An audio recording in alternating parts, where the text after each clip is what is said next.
Welcome to Catholic Views. I'm your host, Renee Kranz. On today's show, Father Scott Trainer is back to talk to us about how to feel more fed at Mass. It's a great topic. It was his idea, so if you don't like it, write to him. It was great, actually. Email address is. Email address is no. It was a really great conversation. We actually even got a plug in for Ignition, which is awesome. So first, we're going to talk to Dr. Chris Bergwald for some biblical bites with Dr. B. Most of the books that Father Scott references or has with him in the interview are mine. I figured they must be. He came looking.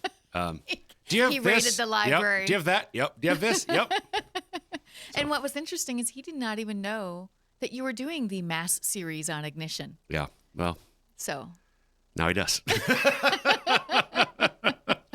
So it is the 23rd Sunday in Ordinary Time. We'll just get that out of the way for you right away, Renee. Sure. The one time I looked ahead. Okay. The one time. Thank you. See, we're going to focus on the gospel, but I have to mention the second reading is from St. Paul's letter to Philemon. And the reason I'm mentioning it is because this is, so the letter, if you open your New Testament, Renee, if you opened your New Testament, you would, so the letter to Philemon is literally like a page long. It's the shortest document in the Bible. It was probably like 3 scrolls back in that day. It's pretty short. Okay. So yeah, it's the shortest. So we actually do. I talked last week about how that second reading is the semi-continuous. Mm-hmm. We get a sampling, and so we do get in year C, 23rd Sunday in Ordinary Time, we get a little paragraph from Philemon, and next week we're on to Timothy. So because there's nothing left of Philemon. Yeah, we pretty much covered up most of it. But I wanted to focus on the Gospels. So I'm going to give kind of one of my quick readings, just because of time. Luke 14:25 through 33. Great crowds were traveling with Jesus, and he turned and addressed them.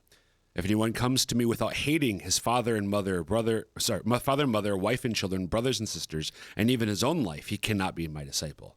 Whoever does not carry his own cross and come after me cannot be my disciple. Which of you, wishing to construct a tower, does not first sit down and calculate the cost? I'm going to speed. So there's the whole laying the foundation, blah, blah, blah, resources, blah, blah, blah. You can look it up in your Bibles. It does not say blah, blah, blah. But if not, well, he's still far away. He will send a delegation to ask for peace terms. In the same way, any one of you who does not renounce all of his possessions cannot be my disciple.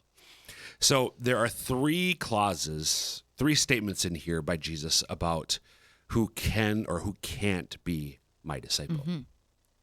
If you don't hate your father, mother, wife, children, brother, sister, and yourself, you can't be my disciple. If you don't carry your own cross and come after him, you can't be his disciple. If you do not renounce all of your possessions, you cannot be his disciple. So, Renee, we've got this diocesan vision, lifelong Catholic missionary discipleship through God's love. Mm-hmm. Pretty much nobody, I think, is going to meet the bill when you take these 3 statements on face value. Right. So there has to be a deeper story here. So what's going on here? So the first one, which so I think most of us are able to guess, there's probably something else going on. Mm-hmm. When Jesus says you have to hate father, mother, wife, children, etc., what that means is it's a Hebrew, an idiom. Like the sun rises, we don't mean that literally. So an idiom, it's a turn of speech. What Jesus is saying here is, I have to be first, right, even above your mother and father. And you're supposed to honor them, even above your wife and your children, even above yourself. I have to be first. Second one, I think is we're a bit more familiar with. Whoever doesn't take up his cross and come after me can't be a disciple. Right. We have to bear the burdens of our lives as his disciples if we're going to be his disciples. Right. But finally, anyone who does not renounce all of his possessions cannot be my disciple. So with this is the one that I want to focus on a little bit more.